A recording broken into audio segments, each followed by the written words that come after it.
పల్నాడు జిల్లా వినుకొండ పట్టణాన్ని గ్రేటర్ వినుకొండగా రాష్ట్రంలో ఆదర్శ మున్సిపాలిటీగా తీర్చిదిద్దుతున్నామన్నారు ఎమ్మెల్యే జీవి ఆంజనేయులు. సమస్యల పరిష్కారమే లక్ష్యంగా వినుకొండలో పలు వార్డుల్లో జీవి ఆంజనేయులు పర్యటించి స్థానిక సమస్యలు తెలుసుకున్నారు. డ్రైనేజీ రోడ్లపై వచ్చిన ఆర్జీలు పరిష్కరించాలని అధికారులకు సూచించారు. నంద్యాలలోని పీజీఆర్స్ సెంటినరీ హాల్ నందు 20 పాయింట్ల ఫార్ములా కార్యక్రమాన్ని చైర్మన్ లంకా దినకరన్ అధ్యక్షతన నిర్వహించారు. మన రాష్ట్రాన్ని స్వర్ణాంధ్రగా మార్చడానికి అడుగులు వేస్తున్నామని ఆయన తెలిపారు. విజన్ 2047 కోసం ప్రతి ఒక్కరూ కృషి చేయాలని కోరారు. ఆంధ్రప్రదేశ్ ప్రాజెక్టుల పురోగతి గురించి సమీక్ష నిర్వహించామని తెలిపారు. ఏపీని అభివృద్ధి పథంలో ముందుకు తీసుకెళ్లి వికసిత భారత్లో భాగస్వామ్యం చేయాలని సీఎం చంద్రబాబు నాయుడుని కోరారని దినకరన్ చెప్పారు. ఇన్స్పైర్ ఇండియా 2025 కార్యక్రమాన్ని మంచిర్యాల ఎమ్మెల్యే సాగర్రావు ప్రారంభించారు. శ్రీ ఉషోదయ స్కూల్లో ఏర్పాటు చేసిన ఇన్స్పైర్ ఇండియా 2025 కార్యక్రమంలో భారత రక్షణ పరిశోధన అభివృద్ధి సంస్థ చైర్మన్ సతీష్ రెడ్డి, జిల్లా కలెక్టర్ కుమార్ దీపక్, జిల్లా డీసీసీ అధ్యక్షురాలు కొక్కిరాల సురేఖతో కలిసి పాల్గొన్నారు. మంచిర్యాలలో మొట్టమొదటిసారిగా నిర్వహించిన ఇన్స్పైర్ ఇండియా 2025 కార్యక్రమాన్ని ఏర్పాటు చేయడం ఆనందంగా ఉందన్నారు.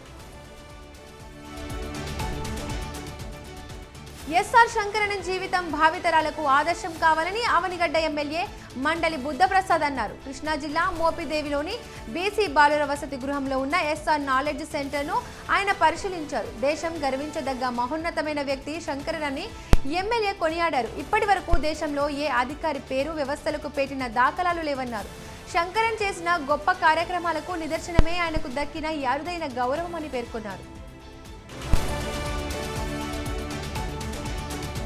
అంగన్వాడీ పోస్టుల విషయంలో అవకతవకలు. ప్రకాశం జిల్లా మల్కాపురం డివిజన్లో అంగన్వాడీ ఇంటర్వ్యూలో అవినీతి జరుగుతోంది. దోర్నాల మండలం తుమ్మెల జైలుకు చెందిన గిరిజన మహిళలకు ఇంటర్వ్యూ పంపారు.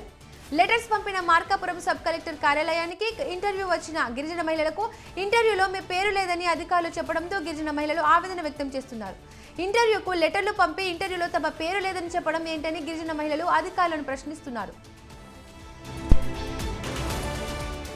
పెద్దపల్లి జిల్లా Ramagundam NTPC Telangana super thermal power project phase 2 ప్రజాభిప్రాయ సేకరణలో ప్రజాప్రతినిధులకు అవమానం జరిగిందని అసహనం వ్యక్తం చేశారు. పబ్లిక్ హియరింగ్ కు హాజరయ్యేందుకు వచ్చిన ఎమ్మెల్యే రాజ్ ఠాగూర్ ను పోలీసులు అడ్డుకోవడంతో స్వల్ప వాగ్వివాదం తీసుకుంది.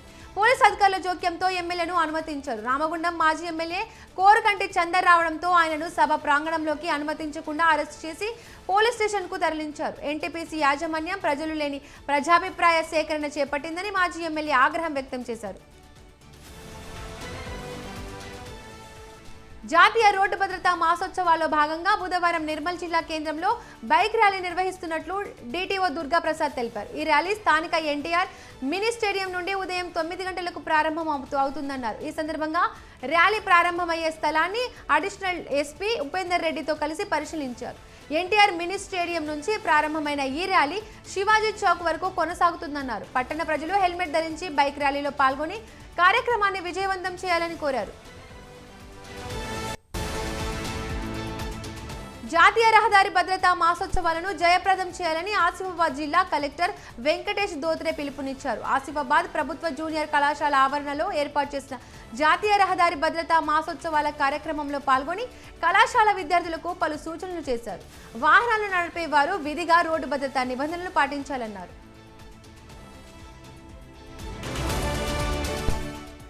దేశానికి వెలుగులు పంచే రామగుండం ఎన్టీపీసీ ప్రభావిత ప్రాంత ప్రజల జీవితాలను చీకటిమయం చేస్తుందని భూ నిర్వాసితుల అసహనం వ్యక్తం చేశారు. ఎన్టీపీసీ పర్యావరణ ప్రజాభిప్రాయ సేకరణలో ప్రభావిత ప్రాంత ప్రజలను అనుమతించలేదని ఏకపక్షంగా యాజమాన్యం పీసీబీ వ్యవహరించిందని వారు ఆగ్రహం వ్యక్తం చేశారు.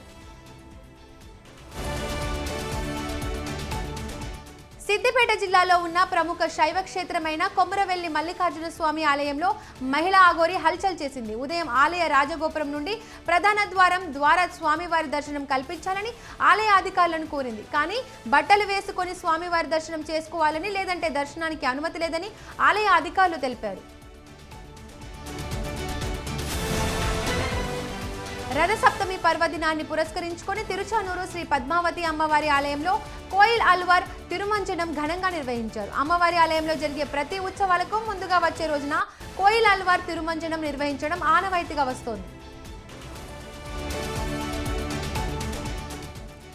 31వ తేదీ నుండి 3 రోజుల పాటు దత్తహోమ పూజలను వైభవంగా నిర్వహిస్తున్నట్లు కుందర్తి బాల సురేష్ వర్మ స్వామి వెల్లడించారు. మైసూరులోని అవధూత పీఠాధిపతి గణపతి సచ్చిదానంద స్వామి ఆశీస్సులతో నవకోటి దత్త హోమంలో భాగంగా లోక కళ్యాణార్థం గురు దత్తహోమ పూజలను నిర్వహిస్తున్నట్లు తెలియజేశారు.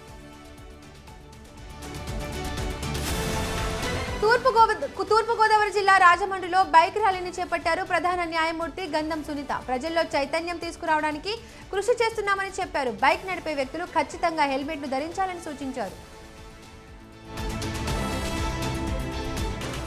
సూర్యాపేట జిల్లా తిరుమలగిరిలో ఏసీబీ అధికారులు దాడులు నిర్వహించారు. పీడీఎస్ బియ్యం కేసులో ₹1,00,000 లంచం తీసుకుంటుండగా ఏసీబీ అధికారులు పట్టుకున్నారు. సిద్దిపేట జిల్లా వడ్డపల్లి గ్రామ మాజీ సర్పంచ్ చంద్రశేఖర్ ఏసీబీ అధికారులను ఆశ్రయించడంతో దాడులు నిర్వహించారు. అనంతపురం రూరల్ మండలం పాపంపేట ప్రశాంతి హైస్కూల్ దగ్గర కిడ్నాపర్స్ రెక్కి నిర్వహించడం స్థానికుల్లో కలకలం రేపుతోంది. పరిసర ప్రాంతాల్లో మహిళలు వాకింగ్ చేసే సమయంలో ఆకతాయిలు వికృత చేష్టలు చేస్తున్నారని స్థానికులు తెలిపారు. ఇలాంటి వారిపై పోలీసులు కఠిన చర్యలు తీసుకోవాలని కోరారు. తిరుపతిలోని సీనియర్ సిటిజన్ మహిళ ఇచ్చిన ఫిర్యాదు మేరకు సైబర్ క్రైమ్ కేసు నమోదు చేశామని జిల్లా ఎస్పీ హర్షవర్ధన్ రాజు అన్నారు. వైజాగ్ కేంద్రంగా కొంతమంది సైబర్ నేరగాళ్లు ఫోన్ల ద్వారా మోసాలకు పాల్పడుతున్నట్లు గుర్తించామని తెలిపారు. విచారణలో దాదాపు 3.5 కోట్ల సైబర్ క్రైమ్ జరిగినట్లు గుర్తించామని అన్నారు. అల్లూరి సీతారామరాజు జిల్లా చింతూరులో సిఐటియు ఆధ్వర్యంలో వివోఏలు ఆందోళన చేపట్టారు. తమ సమస్యలు పరిష్కరించాలని డిమాండ్ చేశారు. బకాయి వేతనాలు చెల్లించాలని, 3 ఏళ్ల కాలపరిమితి సర్కార్లను రద్దు చేయాలని డిమాండ్ చేశారు. కూటమి ప్రభుత్వం వివోల కాలపరిమితి సర్కార్ను రద్దు చేస్తామని ఎన్నికల ముందు హామీ ఇచ్చారని, వివోఏలు ఎలా ఉపాధిని కాపాడాలని అన్నారు. వైద్యుల నిర్లక్ష్యంతో ఓ వ్యక్తి మృతి చెందిన ఘటన పశ్చిమ గోదావరి జిల్లాలో జనతా మల్టీ స్పెషాలిటీలో చోటు చేసుకుంది. దీంతో హాస్పిటల్ ముందు తమకు న్యాయం చేయాలంటూ బంధువుల ఆందోళన చేపట్టారు.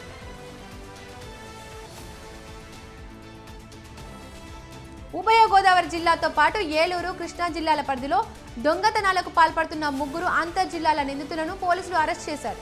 గత కొంతకాలంగా పలు జిల్లాలలో వివిధ పోలీస్ స్టేషన్ల పరిధిలో ద్విచక్ర వాహనాల దొంగతనాలు, చైన్ స్నాచింగ్స్ కు పాల్పడుతున్న నిందితులపై నిఘా పెట్టినట్లు పోలీసులు తెలిపారు. నిందితుల వద్ద నుండి 13,38,000 విలువ చేసే 166 గ్రాముల బంగారం ఆభరణాలు, 5 ద్విచక్ర వాహనాలను స్వాధీనం చేసుకున్నామని చెప్పారు. కరీంనగర్ జిల్లా వ్యాప్తంగా కస్తూరిబా బాలికల విద్యాలయాల్లో వాయిస్ ఫర్ గర్ల్స్ సంస్థ ఆధ్వర్యంలో ఏర్పాటు చేసిన దిశ శిక్షణ తరగతులకు సద్వినియోగం చేసుకోవాలని జిల్లా కలెక్టర్ పమేలా సత్పతి అన్నారు. కరీంనగర్ సత్పగిరి కాలనీలోని కస్తూరిబా బాలికల పాఠశాలను కలెక్టర్ మంగళవారం సందర్శించారు. ఈ పాఠశాలలో దిశ శిక్షణ కార్యక్రమాన్ని పరిశీలించారు. ఈ సందర్భంగా జిల్లాలోని కస్తూరిబా పాఠశాలలో 7, 8, 9 తరగతులకు చదువుతున్న బాలికలకు దిశ శిక్షణ ఇస్తున్నామని తెలిపారు. జిల్లా వ్యాప్తంగా 46 మంది టీం మెంబర్లు శిక్షణ ఇస్తున్నారని అన్నారు. అల్లూరి జిల్లా చింతూరు మండలం సింగన్నగూడెం గ్రామంలో ఐటీడీఏ ప్రాజెక్టు ఆఫీసర్ ఐఏఎస్ అపూర్వ భారత్ అంగన్వాడీ కేంద్రాన్ని పునర్ప్రారంభించారు. గతంలో పూర్తిగా పాడైపోయి శిథిల వ్యవస్థలో ఉన్న అంగన్వాడీ కేంద్రానికి మరమ్మతులు చేసి పునర్ప్రారంభించారు. అంగన్వాడీ సిబ్బందితో పిల్లలతో కలిసి అల్పాహారం సేవించారు ఐటీడీఏ అధికారులు. అనంతరం అంగన్వాడీ కేంద్రంలో ఒక మొక్కను నాటి ప్రతి ఒక్కరు మొక్కలను నాటాలని పిలుపునిచ్చారు.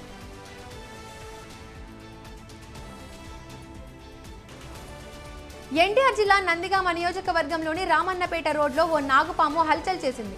స్నేక్ క్యాచర్ వేమవరపు సుధాకర్ పాము చేత విన్యాసాలు చేయించారు. దీంతో ఆ మార్గం గుండా వెళ్తున్న పలువురు ప్రయాణికులు ఆ విన్యాసాలను ఆసక్తిగా తిలకించారు. అనంతరం ఆయన ఆ పామును జనసంచారం లేని ప్రాంతంలో వదిలేశారు.